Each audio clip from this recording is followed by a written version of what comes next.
Good morning. My name is Michael Baggot. I teach an engineering class here at Ferndale High School, and we're studying truss bridges, and want to introduce you to the concept of structural testing of simple beams and the flexure formula. So this is in preparation for before you build your truss bridges. Like here's a model that we have done in the past, and we tested, so you guys are going to do this. Before we do that, I want to teach you a little bit about the engineering principle of the flexure formula. So this is part one of a series. In part two, I'm going to show you how to actually take some real data and calculate out some of the values that we'll be talking about today. So the first thing to start this whole idea, we have a simple beam. Okay, wood is an elastic material. It bends obviously under load. Can you bend it too much? Can you load it too much? Yes, you can. This happens to be a number 2. Actually, I think this is southern yellow pine. We've got some number 2 Doug fir beams that we test. This is a hickory beam. All right, are these two materials the same? Nope, they're not the same at all. If I really load this hickory beam, you can see I'm not violating the material at all. It'll flex, but it'll return back to its original shape. On the other hand, if I flex that pine beam about the same amount, I've now that just came flying right out. Yeah, I've now violated the integrity of this material. When you get to your testing your truss bridge models here that you're designing on the West Point bridge design software, you want to kind of know about that. You want to know about the material you're using. So that's what we're talking about today. I'll start, look at my notes here for a second. Okay, before we launch into this, I want you to understand I'm going to introduce this. There's a lot of stuff on the board just as a very introductory study of mechanics. Now this is a whole study in itself. It's a whole course that you can take. We're just going to introduce this topic so that you have a sense of what you're doing when you start to build your truss bridge models. So I've actually included in the CTE Online course that we're doing 2 fairly in-depth videos on mechanics. So if you want to take this to the next step, you can watch those videos. So today we're going to talk about structural testing of simple beams, and we got to start with some terms. So I've got some stuff on the board here, a lot of stuff. I want you to take notes, okay? So some basic engineering terms, okay? Stress. Okay, load acting on a unit area.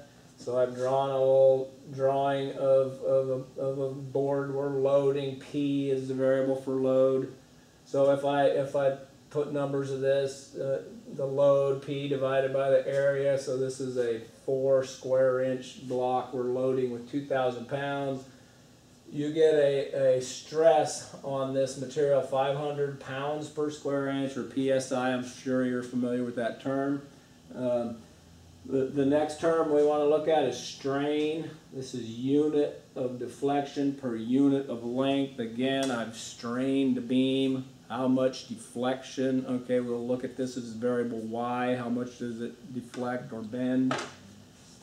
Which then launches us into Hooke's law. Hooke's law is for every unit of stress, there's a proportional unit of strain. And this is kind of an important concept. When we get to this graph, we'll see the slope of this and how that really works. And again, you could be graphing, and you probably will be graphing your real data when you do your tests on your simple beams. And then that launches us into this modulus elasticity, okay, which modulus, the word modulus just simply means measure. So we're measuring the elasticity of a material, okay. So modulus elasticity, I should put up here, this is E, all right. That's the variable E in our flexure formula. So the modulus elasticity measures the ratio of stress to strain in the fibers along the upper and lower surfaces of a beam. Okay, so here's some simple beams that we took up to Humboldt State University. It's our local college up here. So we have a simple beam, okay, and we take it up there and use their testing equipment. They have a universal testing machine, which will put this is a static load test, I should mention as well. We're simply centrally loading a supported beam, with a very steady load. We're not doing an impact test or destructive test at all. All we do is we put the beam on a support. We take it up to Humboldt State and use their universal test machine. It loads the beam, and then it's keeping track of how much force or weight, and we're doing this in pounds, this beam is being loaded with. And then we take our own dial indicators up there to measure the deflection as we load this beam. How much does it deflect? Here's one, a redwood beam that we did. And again, P is the value for load, variable for load. So this held 980 pounds before it failed. You can see the failure. Now, as we load a simple beam, and you'll see this on the West Point Bridge Design software, it's going to show you on the drawing on the computer screen what members are in compression, what members are in tension. So as you look at this beam, that you can see, hopefully you can see it, the compression failure from this little piston that's pushing down on the top of this beam, and you can clearly see the tension failure. So this failed in tension on the bottom of the beam at 980 pounds. Another amazing thing we did during this most recent test is I had them build these arch bridges. Hopefully you're learning about, at this point in this unit, you're learning about all the different types of bridges. This happens to be a K truss, all right. This one failed at, where is it? This one failed at, well, it failed at 125 pounds, okay? So it'll be interesting to see what you guys build and how your bridges, do in this competition.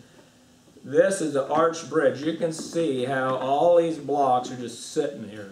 So I had them build this arch bridge, okay? And this one we loaded it, and again, this one we wrote it down on here.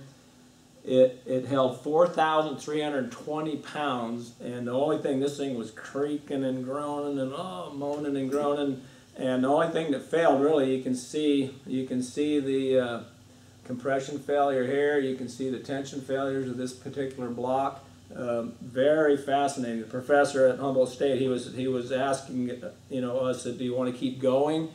And I said, no, I really don't want to destroy this, because this is kind of a pretty cool model that it would hold 4,320 pounds and not fail, and all the blocks are just sitting here. Now the key of this, obviously, is this keystone. There's one little block there shaped like that. That's the key of the arch bridge. It's called a keystone. Without the keystone, there's no way it's holding 4,000 pounds. All right, so where are we? Okay, so stress, strain, Hooke's law. If you stress a member, it's going to have a proportional amount of strain. Modulus elasticity basically the modulus elasticity is just a measure of the stiffness of a material. So this hickory beam was quite a bit stiffer than this pine beam, and you saw that with the equal amount of load. This one shattered, this one did not shatter. So really, this E value, this modulus elasticity, is just telling you what is the stiffness of this material, really, and why is it important? Is it important if you're really driving over this bridge in real life? Yeah, pretty important. How about your house, your floor joists in your house, and you're walking and dancing and throwing a party, and you got 100 people in there, and you're bringing pianos in? Is it important that you know this E value, the relative stiffness of this material? Yes, it's very important. it just so happens that I have the values here. The E value, the modulus elasticity of this hickory beam is it's something like 2.7, and this is like 1.3 E value. So this pine beam, 1.3. So that gives you an idea. Now, you're going to do a simple test like this. You're going to actually have a simple beam. You're going to load it. You're going to collect your data. You have to measure the beam, and I would measure with the dial caliper to get as accurately as you can. Okay, so we measure the B dimension, we measure the D dimension, we measure the length between supports, the L dimension here. We're going to get a value, very accurate value in thousandths of an inch from the dial indicator of deflection. And from that data, you guys will be able to go to the flexure formula here, okay, and calculate the E value of the material that your teacher gives you. So this is all charted out, okay, so here's a chart straight out of a textbook, the strength of wood, and it's giving you all these different values for different species of wood. So you're going to verify that. If your teacher gives you a hickory beam, you will measure it, get the deflection, get the load, you'll calculate it out, go to the chart here and see, does your data verify this chart? So that's going to be your charge when you do the simple beam test, okay? So the flexure formula. So the modulus elasticity is stress divided by strain. Then we put some variables to it. So E, again, is the modulus elasticity, is 1/4 P prime L cubed divided by Y BD cubed. Okay? So now to understand that, I've drawn a simple beam. So I have a simple beam here. All right? Just like I'm showing you up here. Okay? And you guys are hopefully taking notes during this. So we start putting variables to it. The length is L, the depth of the beam in inches. We can do these calculations in the metric system, but a lot of the textbooks and the uniform building codes that we use are still in the English system, so I'm doing it in the English system. So the length is in inches, the depth, this is the depth, is in inches. The width of the beam this way, if I look at it that way, is in inches. So again, you're going to take your dial caliper, get your measurements. Make a little data table, get your measurements as accurately as you can get them, and then you're gonna load this beam. I have another video that I've included in this whole course. Showing you how, if you don't have access to a universal testing machine, you can load it with weights, or you can load it with weightlifting plates, or you can load it with a bucket of sand, and that load data won't be as accurate as we would like, but it would suffice. You'd be able to get some real data and hopefully verify the E value of the material you've been given. So anyway, back to this. So I have a simple beam, okay. We're going to load this beam, okay. Okay, so the load is P in pounds, okay. I'm loading it. So as I load it, like I've been demonstrating over and over here, as I load this beam, it deflects, okay. So you're going to start loading it. And it's, again, a static test. You're slowly loading this beam. It's not a destructive test. You're not taking 100 pounds and dropping it on this beam and kaplooey. It's a static, slowly load the beam, centrally loaded. And again, this is a beginning. You have to understand, this is a beginning look at this. This is kind of a very involved subject, so I'm just introducing this to you today. So we start loading the beam. As you load the beam, it starts to deflect. Okay, so you can draw this in your sketch. Okay, the beam starts to deflect.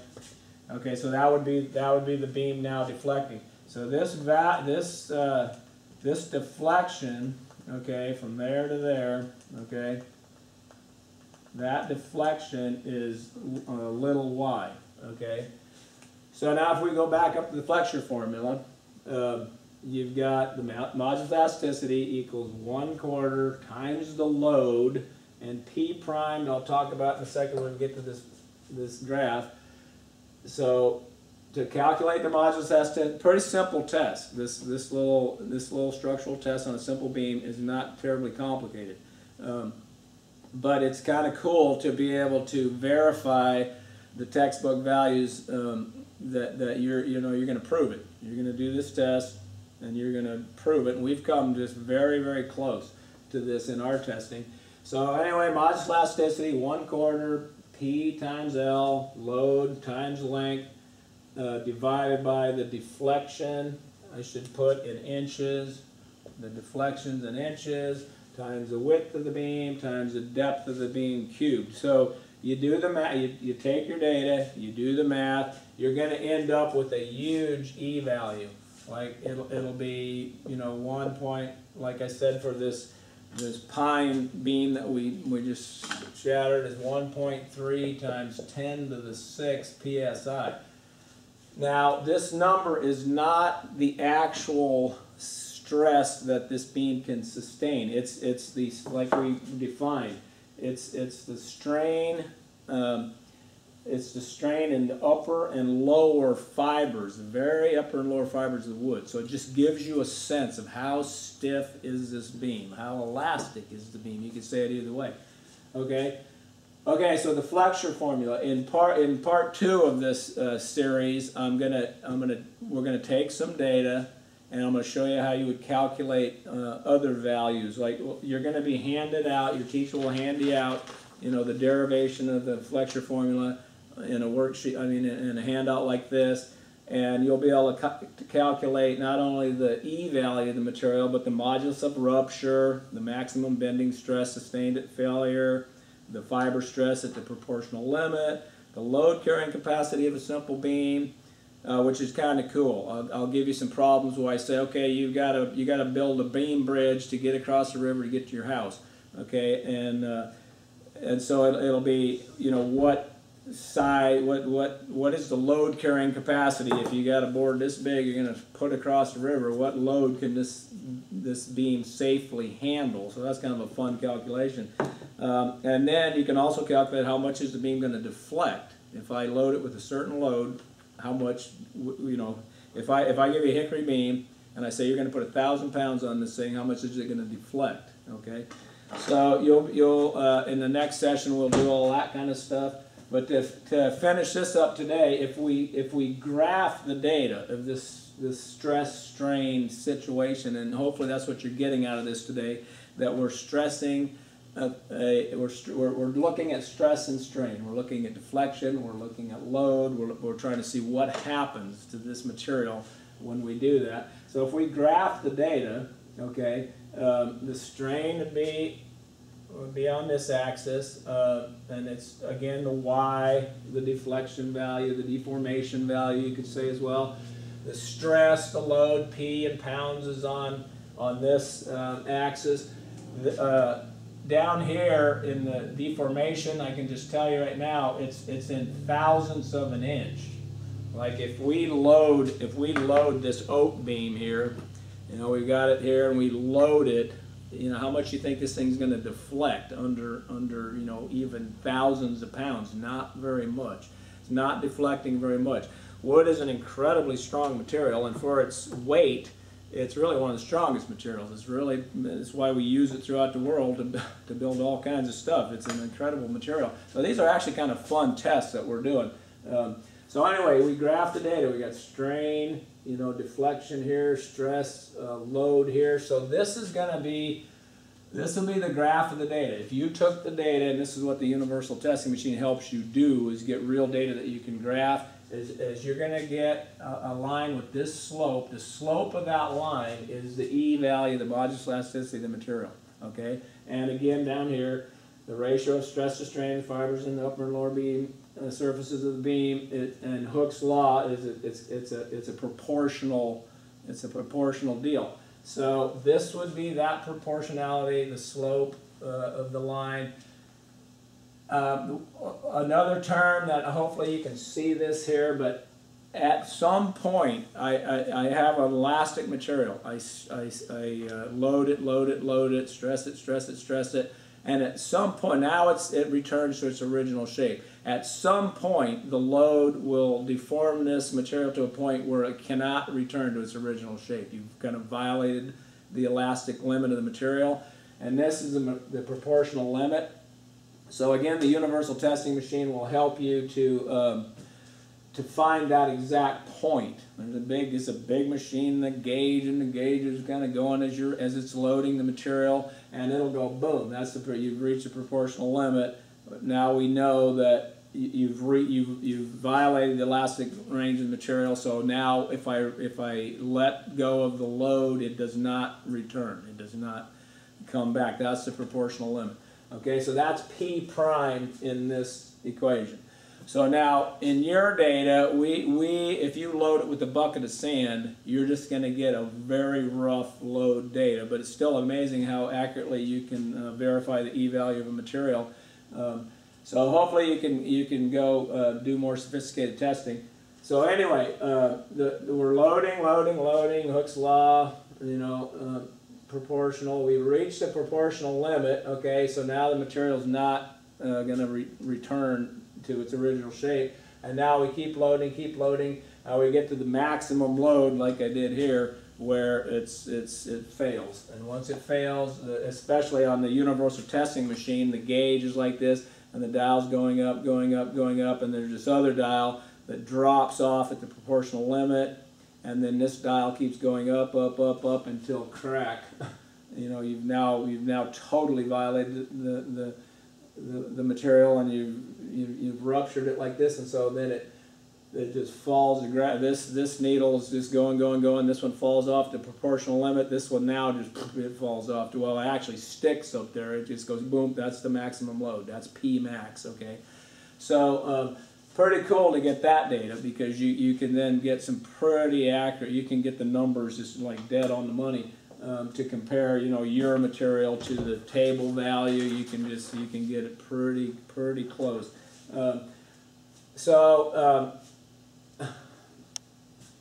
In the next session, I'll show you how we take the data and do the calculations for these other things. Thank you.